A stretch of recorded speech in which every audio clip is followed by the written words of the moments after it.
Welcome to Gunpowder Fiction and Plot. I'm Scott. And I'm Nell. Today we're going to talk about JK Rowling's latest controversial tweet. Okay, so before we get into JK Rowling's tweet, it goes over some trans topics, and I think we just need to make a quick disclaimer. We're not trans. We just want to say that we really want to be inclusive of trans people. We really want to be thoughtful of trans people. So if we say anything wrong, correct us, and we want to learn. We'll fix it and we'll apologise. I just want to add to that disclaimer, if there's some parts of what we plan to talk about here that I think might sound like we're trying to make excuses for JK Rowling. The broader discussion is more complex and there are shades of grey. By no means at any time should we be interpreted as saying that her behaviour is excusable. Yep. Yep. Yeah, let's go on with the tweet now. She tweeted, dress however you please, call yourself whatever you like, sleep with any consenting adult who'll have you, live your best life in peace and security, but force women out of their jobs for stating that sex is real. Hashtag I stand with Maya. Hashtag this is not a drill. So this hashtags I stand with Maya.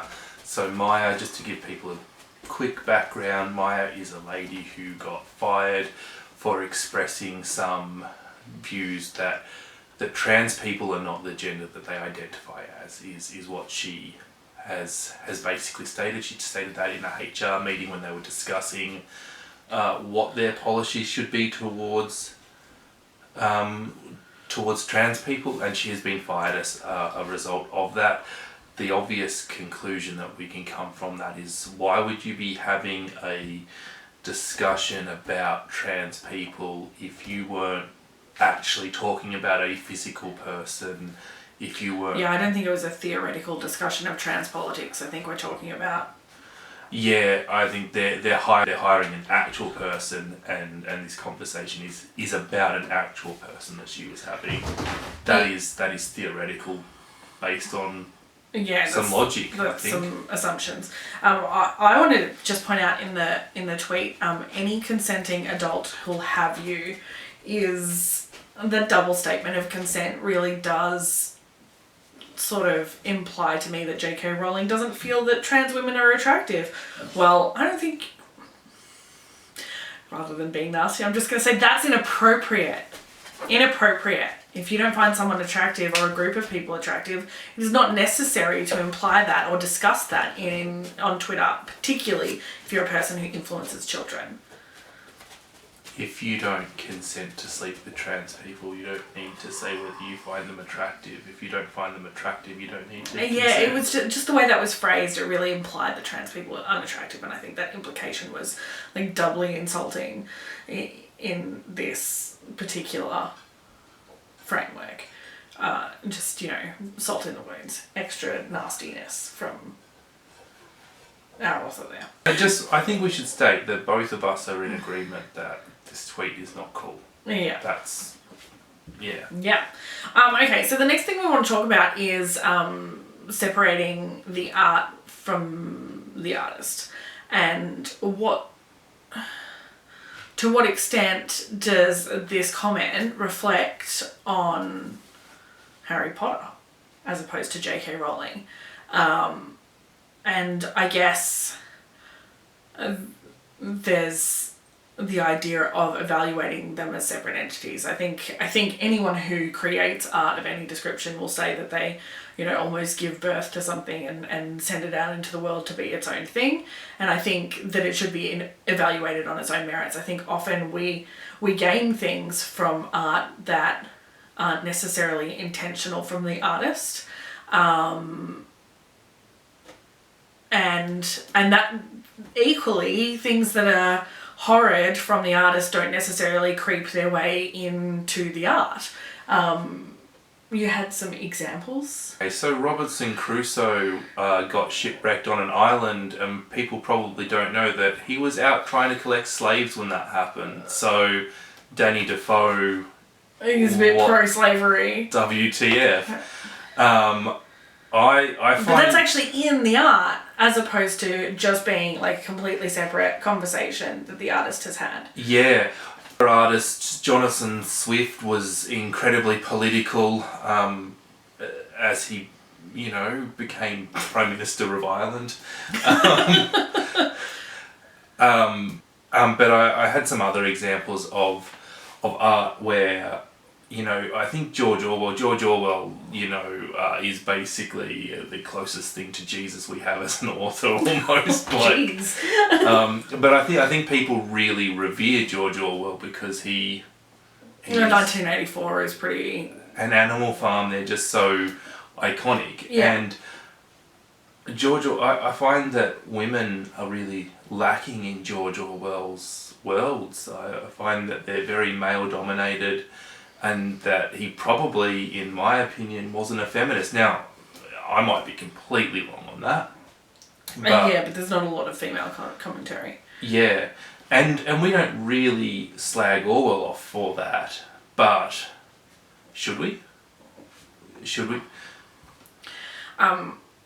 Yeah, I think there's discussion of an artist's body of work as a whole, and then any ideas that are represented outside their work are probably relevant to that conversation. But if ideas of trans people aren't represented in JK Rowling's work, then is this tweet relevant to interpretation of say Harry Potter? But I mean, yes, in the instance that trans people are invisible in Harry Potter, as far as I recollect. But much further than that, I'm not sure that her attitudes are relevant to a reading of it. I think all you can really read into JK Rowling's work, into Harry Potter, into Comma and Strike, into The Casual Vacancy, is that trans people are absent from that work. And honestly, those authors I named before, Swift, Orwell, and Daniel Defoe, no trans people in them. In fact, I don't remember the last time I encountered a trans person in anybody's work. Sorry. I think that brings us to our next point, which is expecting perfection and hero worshipping our favourite artists. Or authors. Whether that be an author or a singer or an actor or whatever.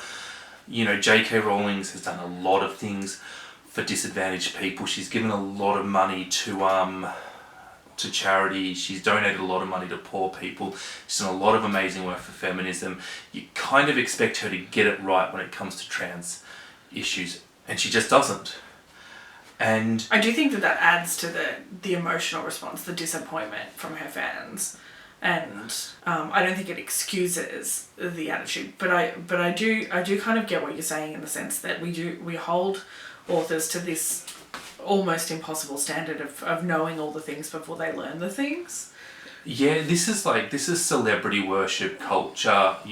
Certainly where we are, we're Australian, and every year a footballer is dragged up for tweeting something stupid, saying something dumb. Or raping someone. Or raping someone. Like, let's be fair. Yeah, but no, let's not talk about the rapes. Let's talk about the times when they're picked up for tweeting something stupid, right? And they say dumb things, and they say things that they shouldn't say all the time. But our Prime Minister doesn't get hold to that account. And why are we holding celebrities to account? Why aren't we commenting on what they're saying? Why aren't we trying to educate them? We sort of are treating celebrities as teachers, as oracles, as messiahs, as prophets, and I do think that there's a certain amount of, if you're in the public eye, you should behave responsibly and express your views probably a bit more carefully. However, we're all in the public eye now. Like, everyone who has a Twitter account or a social media account of some description has the potential to be highlighted and I guess disseminated through public culture. And just because you're an artist or a footballer or a whatever does that actually elevate your responsibility any more than that of Joe Blow anymore? I mean, I guess. I think it behooves you to educate yourself on these issues before you talk about them. But I actually think we should hold JK Rowling to a higher standard than a football player. She's in her early 50s. She's clearly intelligent. She's clearly educated herself on issues. And, you know, anybody who can write the words she can write is not a dumb person, is not oblivious to the words, to what her words mean. No, I don't think she is either, and I don't think that this... I mean, a lot of the time you excuse these sort of comments as coming from ignorance. I think she's really thought about her standpoint on this, and she thinks that it is important to preserve women's only spaces to be for cis women, and she's doing that at the expense of somebody less privileged than her. Yeah, which is, you know, anyone who's involved in feminist culture to any degree knows that TERFs are out there, and they're, you know, trying to protect, you know, and they're trying to protect women from the figment of their imagination that is the trans threat. Women don't... I mean, I don't want to be protected from trans women. Trans women are women. Like, I want to share experiences with them. I want to talk to them. I want them to be part of my community. Yeah. We're of a generation where coming out as gay was a thing that you would do if you were gay. Now... Yeah, I get there's sort of a decade's more visibility for them. Yeah. Look, you know, the rights of gay people and not I shouldn't say gay people and try and include trans. The rights of LGBTQI, etc. Have definitely improved a whole host in the last 10 years, and in the last 30 years, really. You know, you coming from a position where in most countries gay sex was against the law, and now it's normal, and you can see gay people kissing on television, not as often as straight people, but... And there's programs being made like Transparent and RuPaul and that sort of thing, so you're actually getting to see trans people. I think that's happening faster than the sort of gay lesbian timeline happened on TV and all that sort of thing these days. But I think that's because media is being produced. There's exponentially more media being produced because of all the streaming companies, all that sort of thing. So I don't think that is actually necessarily a sign of how fast we're progressing. Yeah. Next thing we would like to talk about is whether, you know, JK Rowling has said this, it's pretty unacceptable to say this, should you boycott buying JK Rowling's books, merchandise, anything like that? And, you know, I think when you boycott somebody, you have to look at the whole picture, and if you're passionate about trans rights, you should boycott it, I guess. But I think what is actually just so much more effective and so much easier is to support trans people. Don't support trans people by hating on somebody. Support trans people by supporting trans people, and buy a book by a trans author. If you want to boycott JK Rowling's, do it, but make sure you buy a book by a trans author. Sorry, I was looking for something on my phone so that I could read it to everyone. I want to talk about why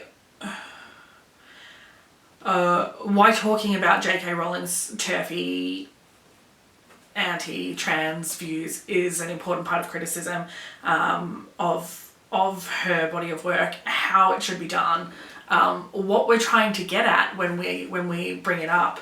A lot of people assume that when you say, you know, she's got transphobic views, that you're saying that you should boycott all her works and that you shouldn't read Harry Potter to your kids, and etc. etc. That's not actually necessarily what is being said. I came across a really good example of this in a in a post by Quirky Stimmy Cool on Facebook. She was actually talking about autistic representation in Fantastic Beasts and the idea that Newt Scamander is on the spectrum. And at the end, she had a little disclaimer, and I thought that this was a really good example of what we mean when we think you need to be aware that authors have whatever views they have that are problematic. So at the end of her post, she says, she's just got a little asterisk, and she says, side note, JK Rowling has shown a horrible side to herself. I'm very upset about that, and I don't support her. I hope she changes, and soon. I do not support her thoughts and her comments on being a TERF. I am trying to move past her hate and see that the community of the wizarding world is so much more than her. We can and will move on without her. I think this is just, it's so beautiful. It is taking her work outside her, like we were saying earlier, how the art has a life outside the artist. And it's also pointing out to anyone who maybe is new to JK Rowling's work that the woman has problematic ideas, and that you need to read her work with a critical eye and be careful that it doesn't become her horrid exclusionary concepts don't become part of your conditioning by consuming her art without being critical, without thinking, I guess. And that should be said of all artists, really. Really, I mean, when you're talking about, and not just authors, but like when you're talking about musicians and just anyone, if so and so is a misogynist or a racist or a, there's so many examples in popular culture, particularly if you're going as far down the line as they're a criminal like Louis CK with his, and Harvey Weinstein just being sexually assaulting people left, right and centre. That's our dog. I don't think that'll come through. If you can't hear it, that was our dog.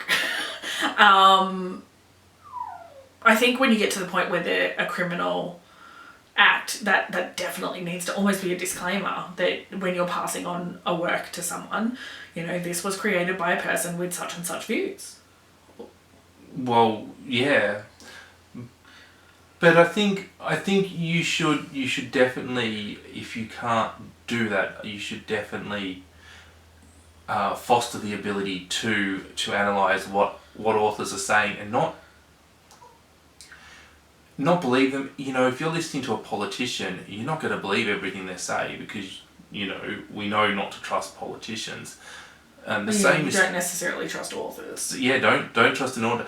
Don't trust Leo Tolstoy because he's Leo Tolstoy. Don't trust George Orwell because he's George Orwell. Don't trust Charles Dickens. You definitely take their ideas and think about them for yourself. But I also think like when you're reading a period novel or a historical novel, you learn about the historical context. I think the context of the author's biases is just as important. And not even just the bias. Analysis. But the time that they're writing in, the time that they're writing about. I think understanding where the author comes from, whether they're from a rich or a poor background, whether they're, left or right wing, whether they're white or, the from any of the millions of other cultures that aren't just boring white European people.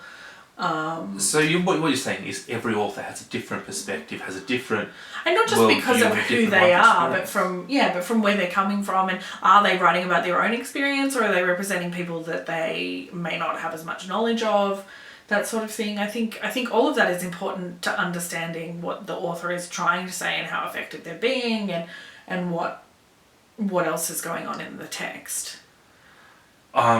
And you've also got to be able to disseminate between, and I think this is the real skill, in between when authors are describing an attitude of a character, and between when they're subconsciously putting their own attitude in or consciously putting their own attitude in. Yes.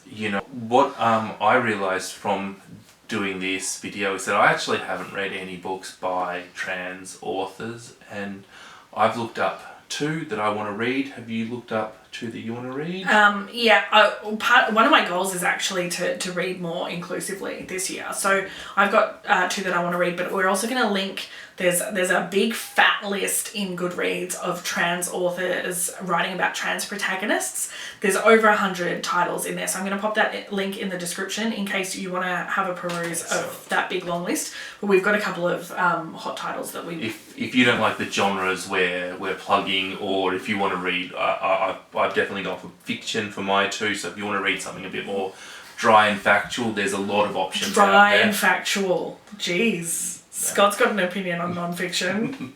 So the first one I've got down is Nevada by Imogen Binney.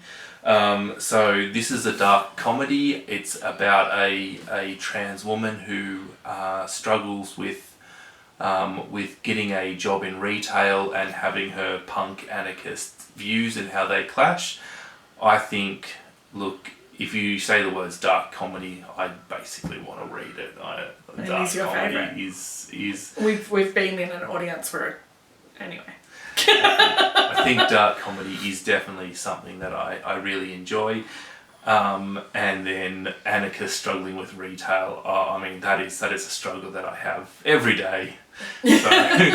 So yes, I love the sound of that. And then we've got some trans representation in there by having the protagonist be a trans lady, and the author is a trans lady. The next one I have is Coffee Boys by Austin Chant. This is a story about a trans man who gets a dream job working on a political campaign. He finds out that his job is not quite his dream job, but he falls in love with his boss, who is straight. So we have, again, a bit of conflict in there and again, discussing that idea of work in general. Do you want to do your two now, Nell? I do, except I can't remember the name of the second one. Oh my god, you didn't write them down. Oh my god, I'm going to Google it in a minute. So the first one of mine too is called Peter Darling by Austin Chant. So that's the second Austin Chant book we've got on this list. So this is why you might want to go to the list on your own, because apparently Scott and I have the same taste. But Peter Darling is a retelling of the Peter Pan story, with the idea that rather than just never wanting to grow up, Peter Pan never wanted to grow up as a man. So Peter is the trans character in Peter Darling, and he goes back to Neverland, and there's I believe a bit of a romance with a pirate. So I'm into that. I want to see how that unfolds. That sounds really interesting, actually. It's a really interesting spin on a really old story. So that's number one on my list of two.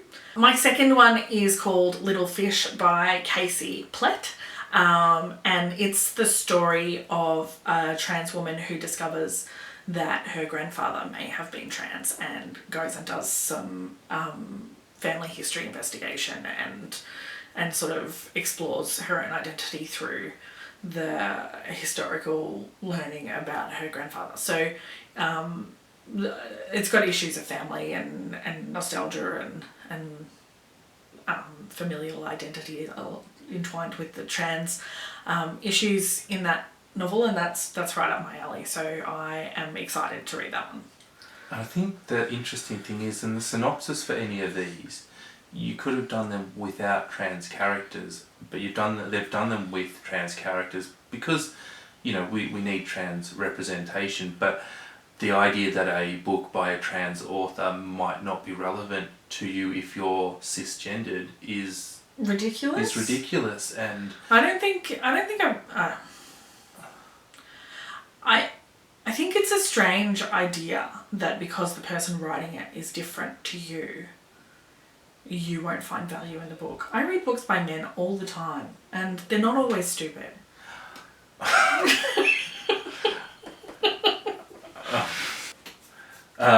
But I think that's a good thing to do. So rather than wasting your energy stressing about how horrible JK Rowling is, let's just accept that she's got some learning to do, although I don't think she's keen to do that learning. But let's pretend she is, because that will make me feel better. and go read some trans. Chances are you've already bought Harry Potter. You've already spent your money. You can't go and return it now. It's 15 years later. You know. Yeah, don't buy your books new. Go buy some trans books. But you know, I think it's more productive to support trans people than to hate a TERF. Yeah. Yeah. Although, hate a TERF. Well, that's the end of our video, so stay tuned. If you like this video, hit the subscribe button. Also, please continue the conversation in the comments. If you've got any thoughts on how much the artist's views should impact your consumption of the art, or how we should communicate about problematic artists and authors, please leave them in the comments and we'll continue the discussion there. There's a lot of good issues that spin off from this on a nice little tangent. Yeah, I'm sure we can talk forever. Yeah. So I'm Scott. This is Now. We were Gunpowder Fiction and Plot. And remember, ideas are powerful. They're more powerful than horrible TERF views.